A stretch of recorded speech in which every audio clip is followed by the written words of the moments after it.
With that, we're ready to get started. So good morning, everyone. Thank you so much for joining Corporate College's Live with the Expert webinar series. We really look forward to providing you really exceptional and relevant information, tools, tips, topics, everything to support you and set you up for success. We keep adjusting to this new norm with you and remain committed to serving you in this time of change and uncertainty by providing actionable resources to help you and to help your team succeed and thrive wherever your team is located. You may be still at the work site or you may be working remotely, but our webinar series is just one of Corporate College's newest resources to prepare you, to prepare the workforce to overcome these challenges and achieve not only personal but also business goals. And our series is focusing on 4 themes, with today's session related to navigating a transition, and this one being from a personal one to a better business one. But we have other topics that also focus on virtual leadership, working remotely, and also personal and health and well-being. And as many of you know, Corporate College has a wonderful talent bench of facilitators and subject matter experts. Today, I'm just really thrilled to welcome back our presenter and facilitation specialist, Tamsin Astor. Tamsin is the founder and chief habit scientist, a very new title for me, of Yoga Brain Coaching. That's wonderful. And she is known for helping people shift their mindset, organize their vision, and improve their habits to create an efficient, productive business. Fabulous.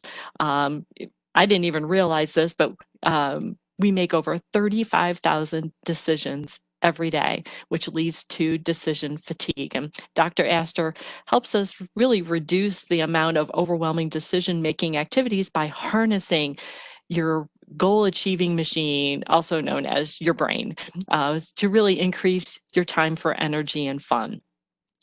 Prior to coaching, Dr. Astor was an academic and a consultant using yoga and meditation to support children and students, therapists, and teachers related to ADHD and autism, really across the entire spectrum, and also helping struggling inner city schools. So fantastic work. And Dr. Astor also has her PhD in neuroscience and psychology and a postdoctorate in education, plus multiple certificates in mindset and holistic health practices. She is an executive coach and, very important, an author of the book Force of Habit: Unleash Your Power by Developing Great Habits. Yes, please show us that book. Thank you, Tim. Yes, it's fabulous. And I have it on order. So we really couldn't be more thrilled to have you, Tamsin, back again here at Corporate College on our webinar series. Thank you so much. We're really, really excited about today's topics. You make things so concise and easy for us. Thank you. Thank you. Thank you so much for the welcome. And goodness me, thank you so much for the introduction. I sound amazing. God. You are. It's so funny. I was like, oh, wow. You forget these things about yourself, right? Perfect. Well, thank you again. And wow, this session, is it really about just starting a business? But the more I learned about it and everything, it really can be applicable even if you've already started your business and you're looking to grow it, correct? Right. It's really about understanding that there are these 3 components that are really important to weave together to create a really successful personal life and a really successful business life. So should we get going? Yep. Geraldine. There we go. Yay. All right. There's the first slide. So 3 keys to creating the life you want. Can we have the next slide, please? So back in 2008, I was married. I had 2 young boys, and I'd recently left London and then St. Louis, and I'd settled in Cleveland. I had left academia and the world of neuroscience, and I'd moved into the world of teaching yoga and writing, and basically living the American entrepreneurial immigrant dream. My youngest son, who was 2 years old, ended up in the ER. Not once, not twice, but 3 times. The 3rd time, after 7 hours of testing, he was finally asleep. It was late on a Thursday evening, the Thursday after Labor Day. It was about 11 p.m. My then husband was at home with our 4-year-old son. The nurse walked into the room and said, "The pediatric oncologist wants to talk to you." I quietly walked into the bright ER hallway and looked into the kindly, sweet eyes of the pediatric oncologist, who said to me, "I'm so terribly sorry, but we're 99% sure that your son has cancer." Trying not to wake my son, I leant back against the wall for support, slid to the floor, saying to myself, "Just breathe. In, out, in, out." So I navigated my son's cancer, and you can see that picture of him there. There he was highly dosed on morphine. His mouth was falling apart. The screaming pain he would go through as he urinated out the chemotherapy drugs. The clumps of hair that would fall out every night as he slept, and he'd wake up saying, "Mama, there are spiders in my mouth." And then the horrible fear every time he was tested, which started every few months and then spread out to years. Would it be back? Was he cancer-free? So during this period, I completely lost myself. I put everyone else's needs before my own, and they were obviously incredibly dramatic. We also had a third child. My children received more diagnoses: ADHD, dyspraxia, school district meetings, therapists, psychologists, broken limbs, multiple surgeries. And my husband was struggling to get tenure. And things were stressful. He was profoundly unhappy. Our marriage was crumbling, and my body and mind started to crumble. I developed chronic insomnia. I struggled with food allergies, weight loss, exhaustion, and basically just stress-induced overwhelm, which you can imagine. And by the way, he's now just about to start high school, so he made it, in case you were wondering. So as I struggled, I went to the Western doctors. And the Western doctors prescribed test after test, trying to figure out what was wrong. Nothing was definitive. And so eventually most of them just said, "Let's take a pill. Just here's a script." However, I didn't want to take a pill to suppress a symptom that we didn't understand the root cause of. I'm not anti-Western medicine. My son's been through chemotherapy. But I wanted to find a really deep understanding of what was going on with me. And that was when I discovered Ayurveda, the 6,000-year-old Indian medical system, which translates as the science of life. And I started to implement the strategies, the first of which was to stabilize my daily routines and habits. I started going to bed at the same time every day. I started waking an hour before my family so I could start the day on my terms, not reacting to the needs of my 3 kids, my then husband, my dog, not listening to NPR or scrolling through social media. And so my big breakthrough really came when I realized it was all about my daily habits. What was I doing on a daily basis to keep my life on track, my health on track, my relationships on track, my business on track? So interestingly, in the West, healthy is defined as the absence of disease. So I'd finally calibrated this, right? I was sleeping well, I was digesting food well, I was able to show up for my family and my clients. And at this point, I was then teaching yoga and meditation in studios and working with children on the autism and ADHD spectrum and working in inner cities, schools. So life seemed stable. I managed to create the systems to move me into a place where things were working. Can we go to the next slide, please? So I just want to help you think a little bit about this idea, right? So most of us struggle when we think about creating a life of intention with a reactive state, right? We get into a place where we react to everything that's being thrown to us rather than creating an intentional life, right? So having the life you want, the business you want, the body you want, the relationships you want, requires intention and attention, right? You have to be willing to look at it and to face it and see what is truly working and what is not working, And then you have to create the intentional practices so that you can serve yourself and your community well, right? So not taking the time to properly tap into your desire and create the life that you want means you're not really living a life of intention, right? The other thing I want you to be aware of when we think about habits is that most people think about habits in the negative rather than in the positive. And that's where I provide a different angle around this. And the third piece around this is we really get derailed often by our mindset. And I'm going to go into that a little bit later. But those are the three sort of things I want you to just be aware of when you start thinking about habits, is how a lot of us get into a reactive state rather than being an intentional state. When we think about our habits, I want you to start shifting out of this idea of my bad habits and thinking about habits that are serving you and the life you want. And then thinking a little bit about what you're doing to keep on that track. Can we go to the next slide, please? So habits. What is a habit? A habit is a settled or regular tendency or practice, especially one that is hard to give up, right? So there it is.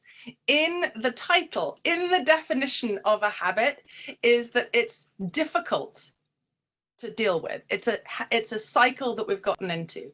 And habits are really cool, right? Like habits are amazing because they are composed of three pieces, and our brain creates automation.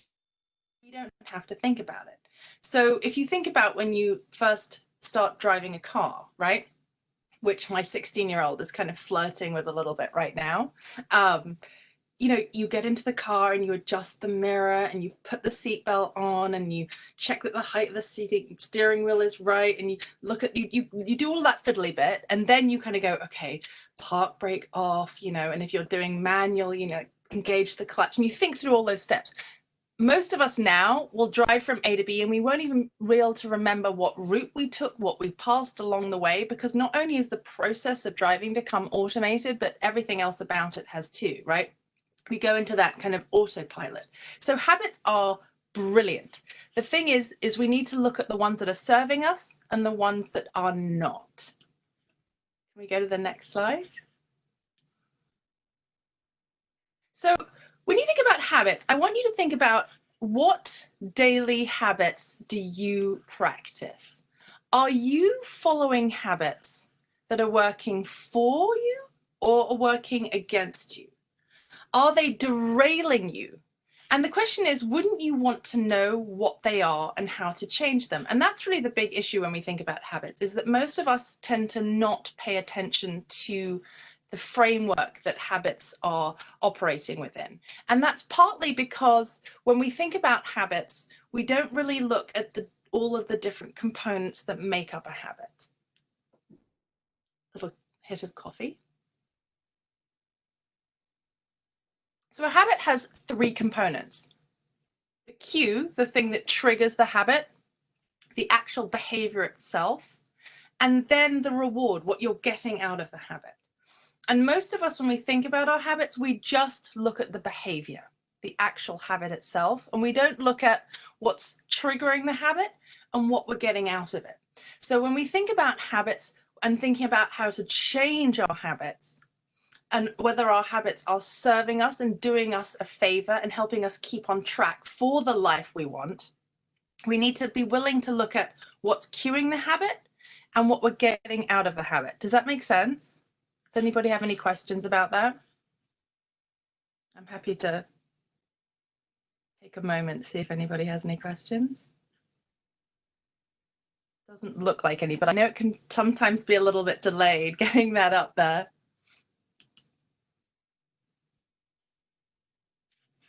Take it one more moment. No, looks like you guys are all getting what I'm putting down. Yay.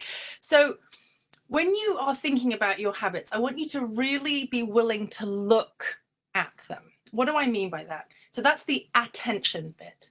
What are you doing every day? And are they serving your bigger goal? So for example, are you getting enough sleep? Are you managing your exercise? Are you eating food that is nourishing you?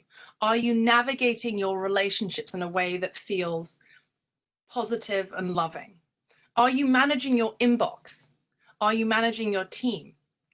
Have you understood the difference between delegating and deciding? That for me was a huge, huge shift in my business. When I first started hiring people to support me in my business, I had a tendency to decide rather than delegate. The difference between those two is that I would say to, my virtual assistant, I would like you to build this landing page for me. And I wouldn't completely release the task to her in a way that allowed her to totally do it. So she would come back to me with multiple questions. Did I put the logo in the right place? Are the colors right? Did I get the font right? And so I would end up taking a lot of that responsibility back on because I hadn't completely released it, right? So that was a habit that I had to look at. I had to look at this thing about myself of, perfectionism and my willingness to let go, and was I communicating the message right? So when we look at our lives, we want to look at the life we're trying to create, and are the habits we're doing supporting those? So I call your habits your microscope, right? That's the bit when you look intimately into what you're doing on a daily basis. And then are you looking to the future? That's what I call the telescope. We're going to go into that in a little bit, and pulling yourself into the future. And are you connecting those two logically? Does that make sense? I'm hoping you guys are giving me a thumbs up. I'm going to imagine you are, and I'm not seeing any questions in the box. So let's do to the next slide. So the second key is mindset. So back to my story. My son was well. I'd discovered Ayurveda, and according to the Western definition of healthy, i.e., I was absent of disease, I was well, right? I was sleeping, I was eating, I was exercising, I was showing up for my family. Everything seemed to be on track. I grew up in London with a younger brother and two cousins, and my two cousins were very, very close to me. They were like a brother and sister because my mum's brother was going through med school, so the four of us spent a lot of time together as he was going through med school. In the summer of 2013, my cousin, who he was 3 months younger than me, was diagnosed with leukemia. And we were incredibly close. We were more like brother and sister than cousins. And during this process, he and I ramped up conversations and dove into much more intimate conversations about our lives, the choices we'd made, the relationships we were in, what we were doing in our professional lives, and how sustaining it felt. And one of the things that he said to me during that period was that he really felt that the work he was doing had massively contributed to his diagnosis, because he was working in an organization and they'd shifted him to a capacity where he had to report, I forget the title of his job, but we had to report on people not following the rules. So his job basically was to travel around the world with this organization and find people who are breaking the rules and then report on them.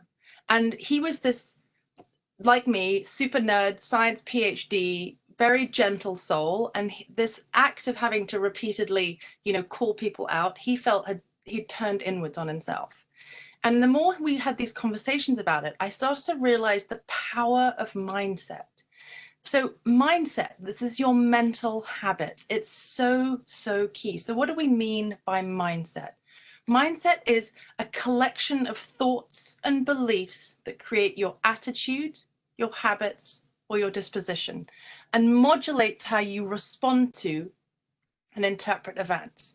And as Mark was struggling with this, he felt like he'd turned his mindset inwards, that he had not allowed himself to reach out, to detox the energy, to maybe even shift into a different place in this organization. And this had caused him a huge amount of trauma. And in January of 2014, he lost his battle with leukemia. He was 37 years old. And it was heartbreaking. It was absolutely heartbreaking. But for me, it gave me a fire to realize that I had to manage my mindset. I had to understand mindset more deeply. And if I was going to show up for my clients and help them create the life and business they wanted, I needed to understand how to support and facilitate the concept of mindset and how to develop good mental habits. Can we go to the next slide, please? So when we think about mindset, what I want you to think about is your mindset solid? Do you speak to yourself well? Do you talk to yourself like you talk to the people in your life that you love? Right? What kind of attitude do you have towards yourself? And then also, how does that shine out? So when we think about mindset traditionally, there are two different ways of thinking about it: a fixed mindset and a growth mindset. Can we go to the next slide? Oops, back. I don't know why. Let's go back. I don't know why there should have been another one in there. That's all right. I'll just talk about it instead. That's good. I'll just talk about the fixed and mindset. I thought there was a fixed and mindset slide in there, but this is all good. I know this stuff. So let me just dive into a little bit. So the fixed mindset and growth mindset. So a fixed mindset is the idea that you have a certain set of capabilities and they can't grow or change or shift, right? So a fixed mindset is something like, I have a certain set of skills, I have a certain set of abilities, I'm born with them, right? So you might hear somebody who espouses this view as leaders are born, not made, right? And one of the features about a fixed mindset is it has this undercurrent of this psychological term called learned helplessness. So learned helplessness is basically the idea that nothing I do affects what happens to me, right? Nothing that I do affects what happens to me. So this is often the kind of the glass half empty. I actually even have this. I have the glass half full, glass half empty. As a reminder, it's written in French. My mum found it in the market in France for me. But it's a choice, and you can train yourself out of this. But the thing about people who are stuck in this fixed mindset is they don't see that, right? They see themselves as having this fixed set of abilities and skills and a mindset that will not change. So if you want a kind of personification of this a little bit, it's more of the kind of the Eeyore.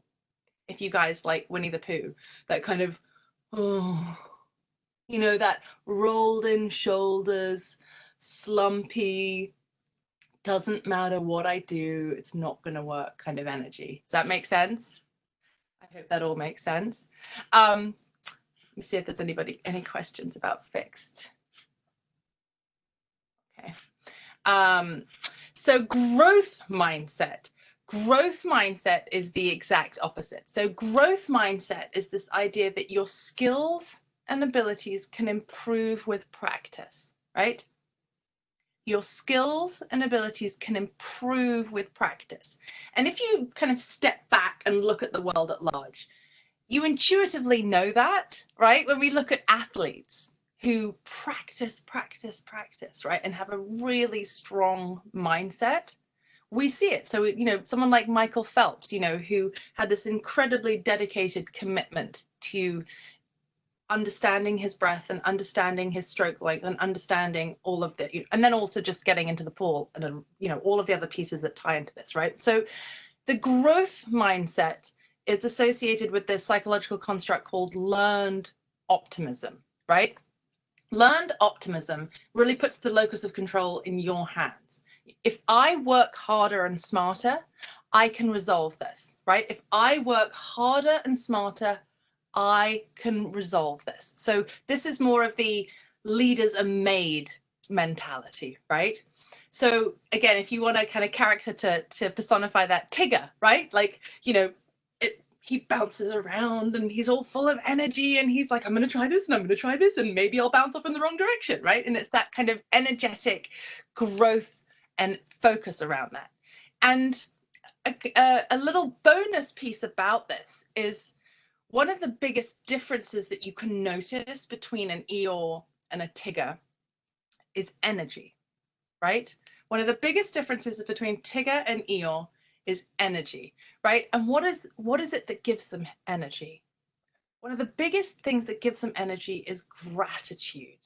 Being able to recognize what works well in your life and to acknowledge it is a huge boost for your mindset, Okay, so the first key we need to look at, habits. Are you figuring out your daily habits? Are you taking time to commit to your habits? Are you taking time to understand and reflect on the habits you have that are serving you, the habits you are doing that are not serving you? So for example, are you getting your 7 to 8 hours sleep a night? Are you eating food that is nutritious and, doesn't live in a plastic bag for months on end? Are you moving your body daily? We are designed to be in motion, right? A lot of us sit on our butt, right? Sitting is the new smoking, is a line that I keep hearing in the health industry, right? So we want to be really, really cognizant of those basic habits that frame our life. And then we want to look at the habits that we're creating around our business, because, this wonderful modern technology means that we can all over the world connect, right? In the last few months, I've done webinars in Australia, and I'm doing one in a couple of weeks in Lebanon. And, here I am in Shaker Heights, and I don't know where you guys all are, if you're all over Cleveland or beyond, but this modern technology is amazing. But it does mean that it can hold us down. And it's a habit that we have to cultivate a really clear boundary with, and a clear commitment to our own needs and the life that we want, so that we don't get stuck in a place of pain and suffering and struggle. Make sense? Any questions about mindset?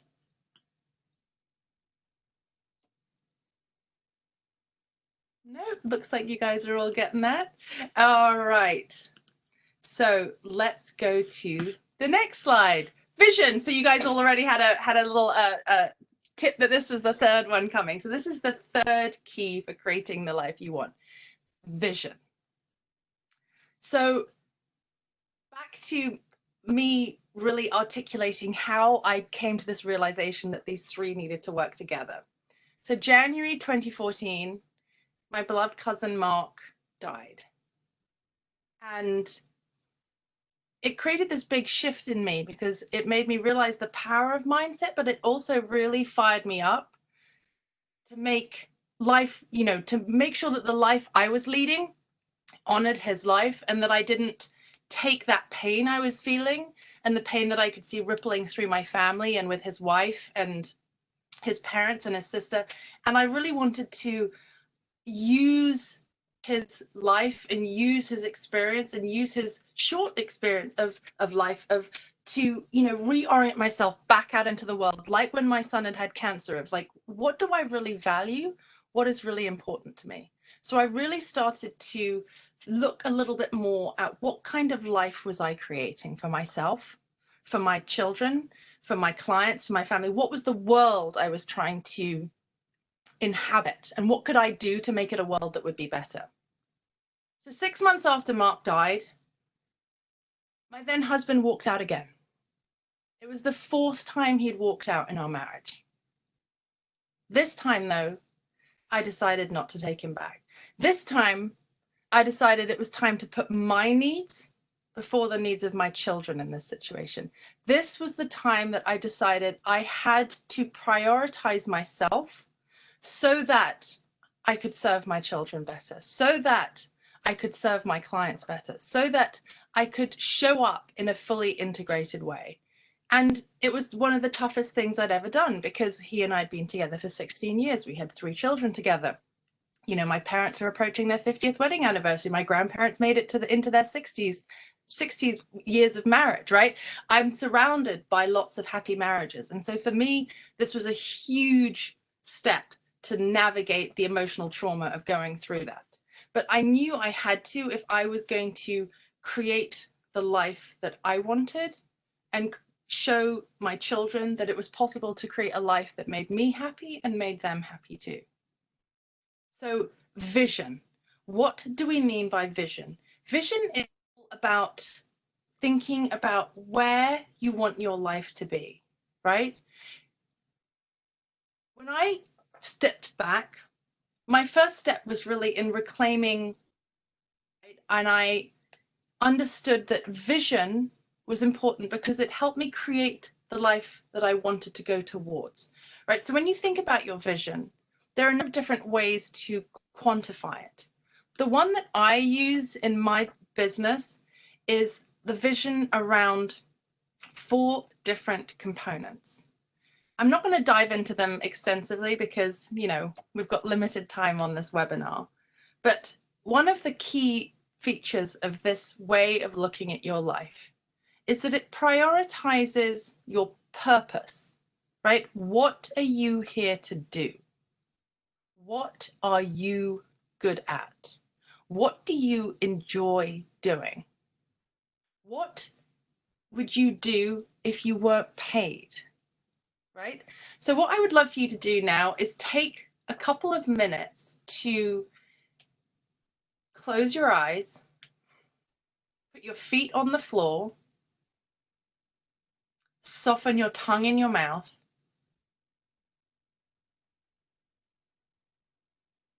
and breathe.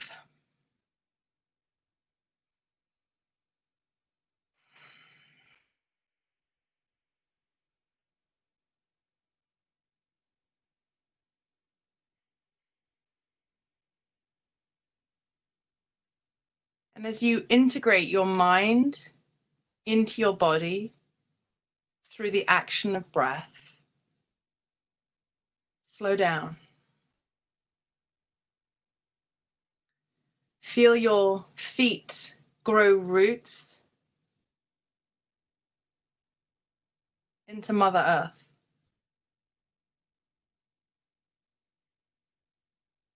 Feel the palms of your hands soften.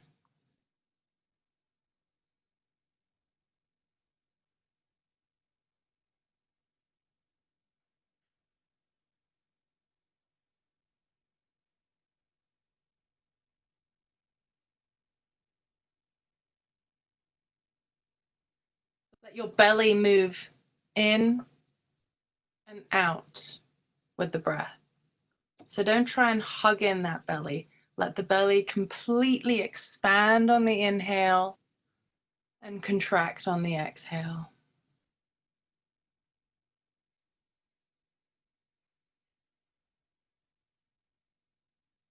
Feel the breeze on your skin and the warm sun. Soften the space between the eyebrows.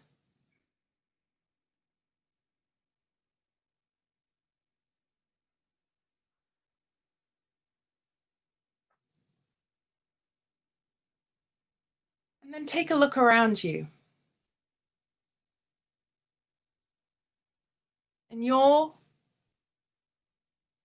perfect life, in your dream life, what do you see? Who are the people there?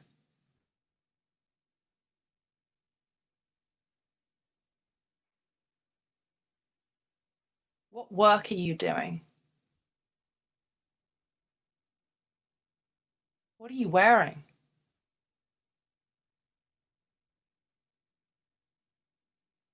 What does your home look like?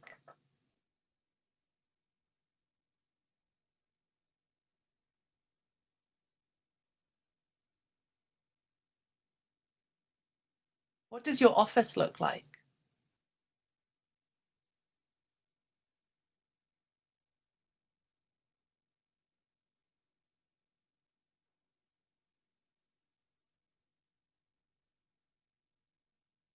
Do you have a team?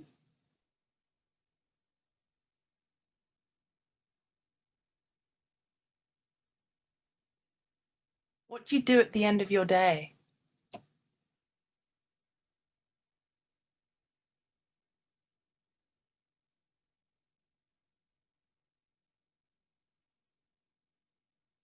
How do you spend your evenings and weekends?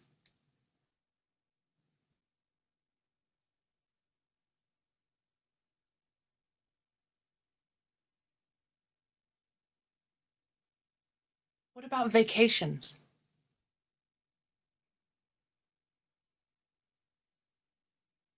Are you on a beach? A boat? In a city?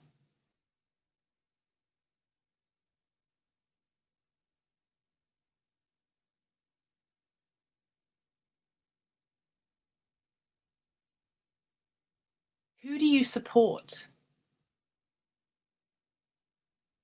Do you see a charity that you're involved with? A non-profit that aligns with your passions and visions of the world you're creating?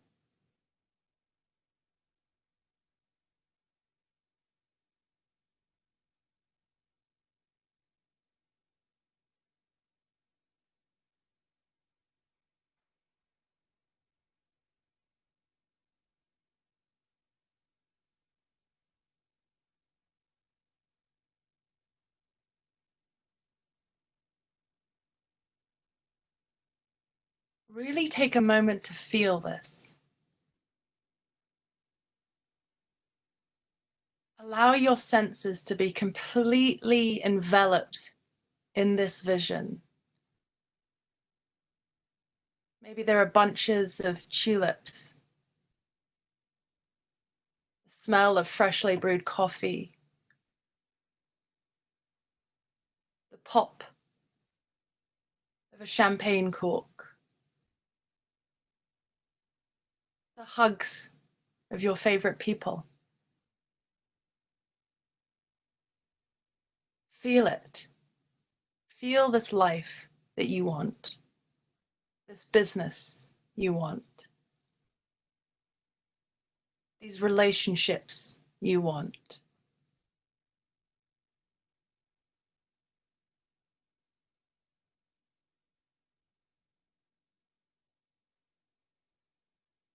And then slowly open your eyes,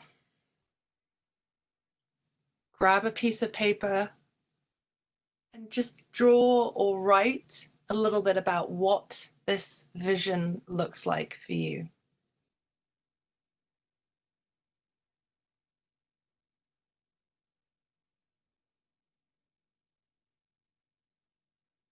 Colors, flavors, people, emotions. Sink into the feeling.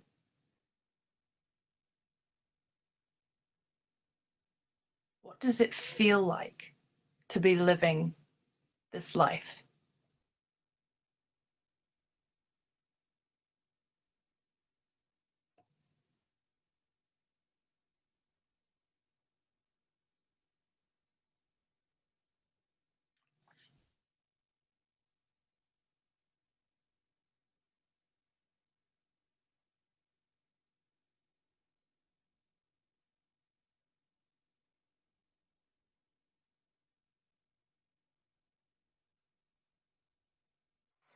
I'm going to give you one more minute to jot down your beautiful ideal life vision.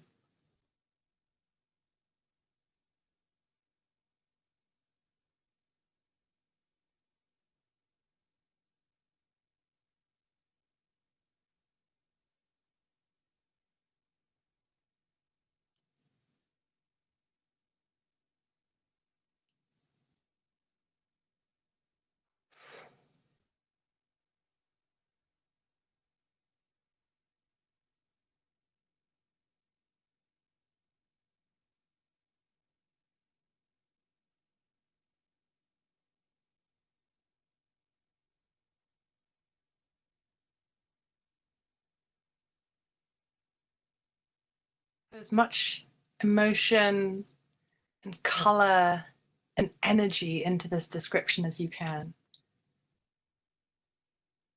So I know that can feel sometimes for some people a little like, woo woo and crazy, but I'm just going to explain a little bit of the neuroscience behind why these sorts of practices are really, really important if you want to create the life and business of your dreams, whether it's a total reinvention or whether it's a tweaking of what's going on for you right now to make it amazing. Some really interesting research was done on piano players, which looked at the areas of their brain active when they were playing the piano. And what they found was that this large area of the brain fired up when they played this beautiful, complicated piece of music. They then did a brain scan again of these pianists imagining playing the piece of music. No piano in front of them. And what they found was that the exact same area of the brain was active. So what this implies is that the brain does not distinguish between reality and imagination, which is one of the reasons why when we're looking at memory, there can be some real confusions about the validity of memory and what's it called, bystander, eyewitness testimony, because of the way that all interplays. But that's a tangent, and I'm a nerd, and I apologize, so I will get back on track. So when we look at the neuroscience of creating the life of our dreams, the business of our dreams, the relationships of our dreams, we need to be willing to imagine something that we haven't yet got, that we haven't achieved yet, that we haven't done yet. And when we do that, we're starting to lay down the neurological pathways for that. So what often you probably heard the expression, what fires together, wires together. So what you're doing by creating this strong visual impression of the life you want to lead, the business you want, the relationships, all those components, is that you're starting to lay down the neurological pathways so that you're more likely to make this thing happen. You are starting to create the tracks, as it were, the grooves in the brain. You're starting to create the pathway to creating the life you want. Does that make sense? So this is why it's really, really key to get into a state of creativity, to get into a state of imagination, to get into a state of allowing this vision to really blossom and bloom so that you can start taking the steps towards it. Does that make sense? Hopefully so. I don't see any questions. All right, let's go to the next slide. So one of the things that we have to really be cognizant of when we're thinking about our vision is, are you being driven by others? So one of the things we've just done with this visualization is focusing on what you want, on your life, on how you see it. But one of the things that we have to learn how to navigate with this piece is, are we being driven by others, right? Are we letting others should on us? Are we allowing society, our race, our gender, where we live to say, no, this is the life you should be leading. This is what you should want. You should be content there, rather than going, hang on, dial it back a minute. Is this what I really want myself? And that's a big part of this process too. All of these pieces, the habit, the vision, the mindset, these three keys that we need to create the successful life and business of our dreams, is we have to navigate our relationships with them, how we understand them, the science of it, and then how that branches out, because none of us operate on our own, right? No man is an island, right? We are operating within multiple communities and in multiple roles. So the more you can do the work yourself on understanding and cultivating your strong mindset, your strong habits, your strong vision, it will allow you then, as you expand out into the different relationships and roles that you embody as a parent, as a partner, as a boss, as an employee, as a volunteer, as a daughter, as a son, as a cousin, all of these roles we take on and we value. When we get deep clarity on the vision that we want, not on the one that they might want to impose on us, or the one that we have kind of just batting around in our head based on some of these sociocultural norms.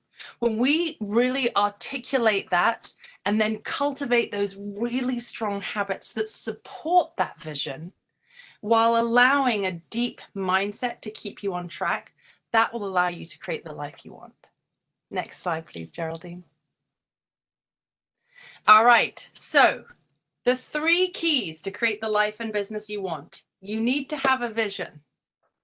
You need to have good daily habits, and you need to have a rock solid mindset, because it's this intimate and intricate relationship between these three that will allow you to create the life you want, right? Vision, habits, mindset. Next slide, please. So this is just a kind of model that I came up with as when I had this realization about these three, but it gives you a bit of a sense of what's going on here, right? So if you have habits and mindset and you've got those two in place, you've got your good daily practices, right? Those are your habits. You've got mental resilience and you've got good boundaries. That's part of your mindset bit. But if you don't have a clear vision articulated, you are not following your path. You are not following your goals. You are not following your life purpose, right? So for example, if you grew up in a family where you were told, you know, all the sons in our family are doctors, or you need to take over the family business, right? That might be a vision that was imposed upon you rather than a vision that is deeply something that you have articulated from within. Does that make sense? Nobody, I'm not getting any questions. So either I'm doing a fabulous job or you guys are all on Facebook. I'm just kidding. So it's really, really key to collate a vision based on what some of the different components. So I talked about purpose. There are lots of other different parts to your life vision that you want to look at, like your relationships and your health and all of that. But you want to create a vision of your life that's yours and not one that's imposed on you. And one of the things that I found working with people over the years is that women often struggle with this the most, because women tend to go into a role of serving others first. And so when women start doing this work, they often feel guilty, like they're being selfish, like they are, you know, doing something that is not, you know, the role that's intended for them. And so I just want to flag that it is not selfish to serve yourself, and that it is not selfish to take care of yourself, and it is not selfish to do things that are important to you and that you love. Because when you do that, you show up in these other roles with passion, with connection, with energy, with commitment, which is much harder to do if you haven't taken that time to do that work on yourself. Can we go to the next slide, please?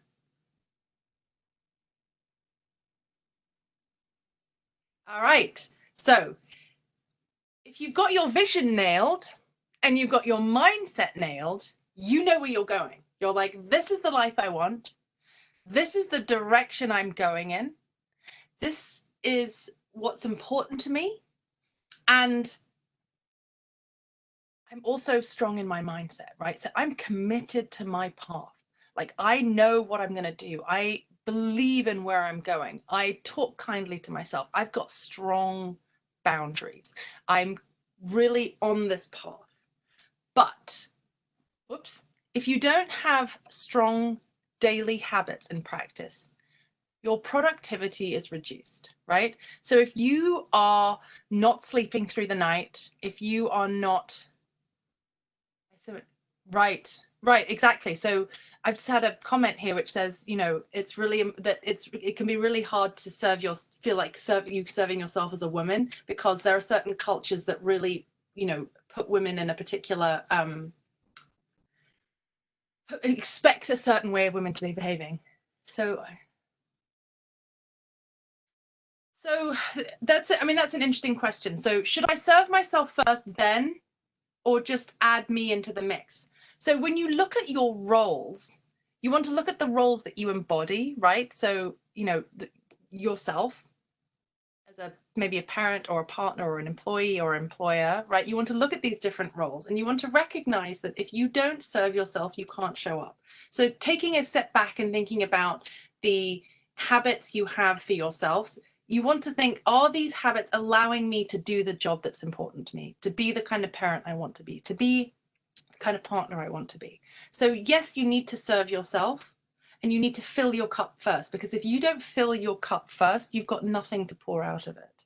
Another analogy that might be useful is the one that I like and people sometimes resonate with, is if you imagine yourself, which a lot of women are, as, you know, somebody who serves multiple people. If you think of yourself as a lighthouse, and all the people you serve are the boats at your shores, if you are not stoking your fire by doing the things that nourish you, that keep you well fed, that keep your energy boosted, your fire is going to go out. When your fire goes out, all those ships are going to crash at your rocks. Was that useful? I hope I answered your question. I'll wait a moment and see if that comes back, if you have another question coming back on. So if you don't have, Yes, awesome. Great. I'm glad it's helping. Yay. So, it's really important to have habits, right? So this was the second piece, is that vision and mindset are great, but you need to have the daily habits. So that's why it's really important to look at what you're doing. And that's why you have to have attention on your daily habits and then intention to commit to them, right? Are you spending time thinking about and tracking the daily habits you're doing, whether they are, how do I keep my inbox managed? How am I keeping on track of my bigger goals? How am I communicating with my team in a regular basis? How am I navigating time for me to do X, Y, and Z, right? So it's partly we have to put attention on them. We have to track, we have to record, we have to be willing to look at it. And then we have to, intentionally keep the energy in that direction. One of the ways that I sometimes talk about this with my clients is this metaphor. I can't remember where I read it. I think I came across it from Darren Hardy's book, The Compound Effect.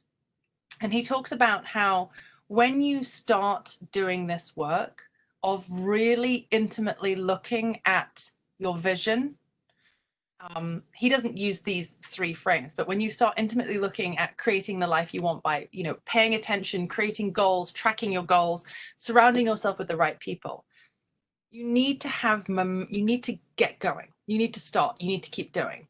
And when you see a rocket take off, a rocket uses 90% of its fuel to launch, right? A rocket uses 90% of its fuel to launch and only 10% to keep going.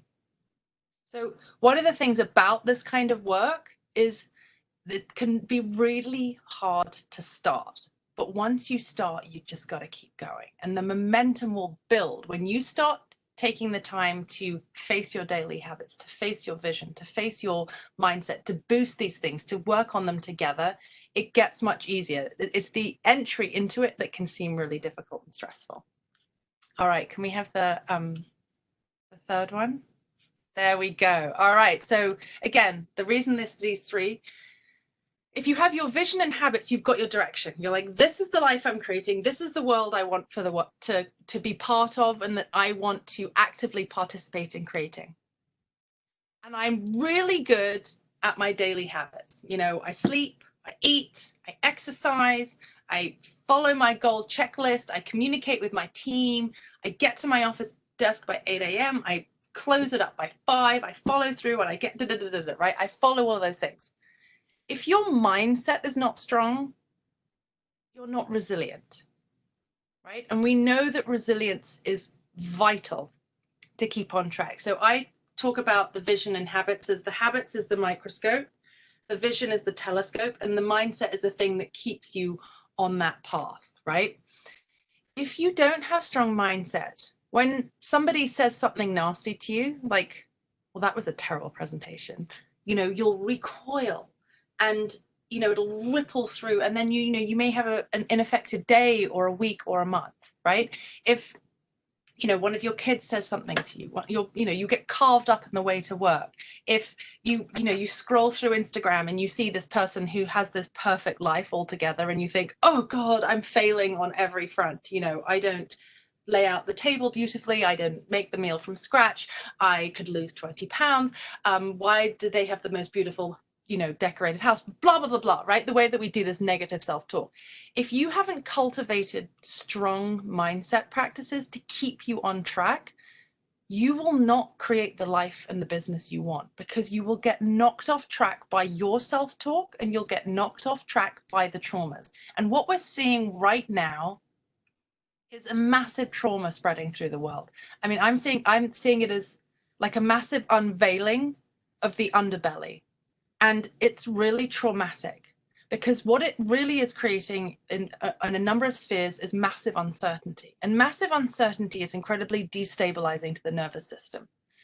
And it's also revealing for many people a lot of long-held beliefs that they're being challenged in. And this tumultuous situation that we're finding ourselves in, and the huge amount of pain that we're seeing, is really hard to manage if you don't have those practices in place that allow you to take care of yourself. and allow you to detox the emotions, allow you to create healthy boundaries around what you're willing to consume, what you're willing to listen to, who you're willing to talk to, so that you can show up and do the work to create the equitable, beautiful, balanced world that we want to live in, right? So mindset work is really, really important as part of this frame. Next slide, please. All right, so this is the magic sauce that I've realized through my personal journey and what I do with my clients. We need to have the vision, we need to have the direction, we need to have those strong daily habits, and we need to have a resilient mindset. We need to recognize that we can grow. We need to be in a growth mindset of what I do. I have sovereignty over my actions. I can change my situation. And when you allow those three to work together beautifully, you can create the life you want. You can create the business you want. You can create the relationships you want. And I think that is it. I think maybe there's one final slide with like a silly photo. Smart professional. It's a wonderful photo. Wow. So that's it. If there's anybody has any more questions, yeah, please let me know. So, Tamsin, I personally had a question because, I know you had put this towards, personal improvement and for, your business and everything. But if you don't have your own business too, just you made me think about it, focusing on your career and even your current goals. And, um, you know, I think, I probably need to reevaluate this, because often, sometimes your vision has to change, right? So Absolutely. different times in your life. And now that my kids are off to college, so, now hey, I can really focus on me more. So this is a great path to follow. Thank you. Pleasure, absolutely. Yeah, no, it's really it's an important thing to do, and as you're right, it's not static, Mhm. and I think it can be really easy to go, you get out of college, you get your job, and you follow through, right? Rather Right. than it's my pleasure. Thank you for coming. I'm saying some lovely Sure. um, Yeah. is that it's really important to, I generally do it twice a year. I do it at my birthday and at Christmas. Because, sometimes Christmas can feel like a new year, kind of like, oh God, here we go, new year, new habits. I'm supposed to do all of this work. But when it's your own personal birthday, you can be like, oh, like, where was I a year ago? And where do I want to be in a year or 2 years or 3 years, Yeah, and it looks like one of the other participants today, asked too the same thing. Very similar. One's purpose might change at different points in life. Is the same focus on the three elements key for redefining purpose at all stages? Say that again. So their question was, one's purpose might change at different points in life. Yep. So is the same focus on those three elements key for redefining the purpose at all these Yes. different stages? Yes. So for example, if you decided that your purpose was going to be actually, when you retired from, say, being a lawyer, and you were going to and that you'd had a really unhealthy life as a lawyer, right? Working 20-hour days and eating lots of fast food, and that you decided as you retired that your purpose was going to be like, I'm going to spend the next 25 years of my life from, say, 60 to 85 being really fit and healthy. So my purpose now is to model health for myself, my community, and my family and grandchildren, right? Your habits then are going to massively shift because you're going to be exercising more, you're going to be changing your diet. Do you see what I'm saying? So they all interlink. So if you make a pivot like that, you're going to want to reevaluate all of them because they all intimately connect with each other. So, the mindset piece is going to be, can I go from being somebody who can't walk a mile to being somebody who can run a marathon, right? That's going to require a mindset shift. Does that make sense? That does. I hope the participant here too that she's that answered her question as well. And so what was interesting for me as well, Tamsin, is some of the things that you referenced. Obviously, there's been a lot of work in the neuroscience, and you're up on all that. But it's so incredible to me that a lot of these principles and thoughts you referenced from, many, many, centuries ago. That there's, individuals had already kind of come up with a particular pattern or an understanding, of how to accomplish these things. And how do you kind of marry the two? Well, that's kind of what I call my secret sauce, right? I mean, it's not so secret; it's my thing. But I mean, I really weave together the East and the West because I think that they Mhm. are basically saying the same thing, but in different ways. And so, so for example, when I talked about the laying down of the neurological pathways in the brain, right? If we're talking about that in terms of neuroscience, we're talking about the myelination. So that's the insulation, right? When you Right. myelinate the neurons between in the brain, you're laying down. The more you do something, the stronger your connection you're making, and you're putting more and more and more myelin on that, so, or like insulation. In the sort of ancient yogic texts, they talk about it as the cart was being dragged through the brain, and the wheels of the cart were leaving these big grooves in the brain, right? So 6,000 years ago, people were talking about this in a totally different way because they didn't understand what was Hmm. going on, right? So the way that I look at it is like I weave the East and the West together because they basically are saying similar things, and modern neuroscience is backing up a lot of this ancient, yogic and Buddhist philosophy about how to take radical control of your life and shift it in the way that you want. And some people, it's going to resonate more with them to think about the wheels of a cart horse being dragged through their brain, and others are going to Right. imagine, think about more of those and so it's about me being empowered with the tools to support people in their personal evolution, and which one is going to resonate more with them. Does that make sense? It does. It does. And honestly, Tamsin, I'm sure we could probably go on for another hour. Thank you so much. I just wanted, on behalf of everyone here at Corporate College and everyone part of the Goldman Sachs 10,000 Small Businesses team, to thank you so much for being here today. And I know our participants really enjoyed your presentation. And so many have commented about sharing your personal stories and sharing your books and information. So appreciate that very much. I would just like to remind everybody too on the call that Tamsin is a part of our Goldman Sachs 10,000 Small Businesses program. It's held in partnership with Tri-C, and it's a classroom-based practical business education program that gives small business owners really so many different benefits, including valuable skills for growing their business. When you have Tamsin on the team, that's easy to do, right? The opportunity to access financial capital and really participate in some powerful networking opportunities. And this is all at no cost to participants. Wow. Just amazing, no cost.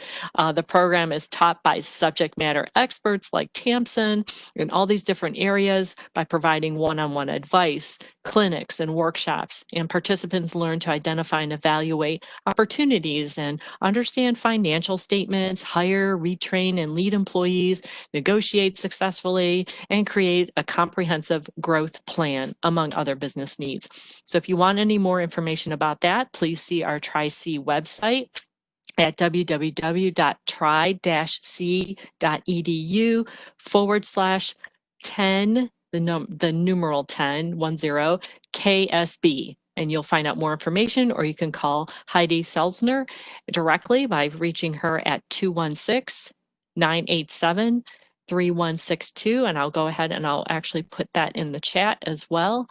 And just one last note to all the attendees. If you or your organization is interested, Tri-C Corporate College is an authorized training partner for a brand new program from the state of Ohio called Tech Cred. If you want more information about that, please contact me. But essentially, it reimburses employers for up to $2,000 per technology-based credential per employee, up to a max of $30,000 per employer. So with technology, as good and as bad as it can be, we're all dealing with it right now. So if you want any more information because you or someone else in your organization needs to upskill themselves and earn some of these credentials, the state will help you. And there's time to do it. But the deadline to apply is the end of this month. So it's coming up quickly, June 30th. But you have 18 months to complete the program. So please feel free to contact me. And thank you again, Tamsin.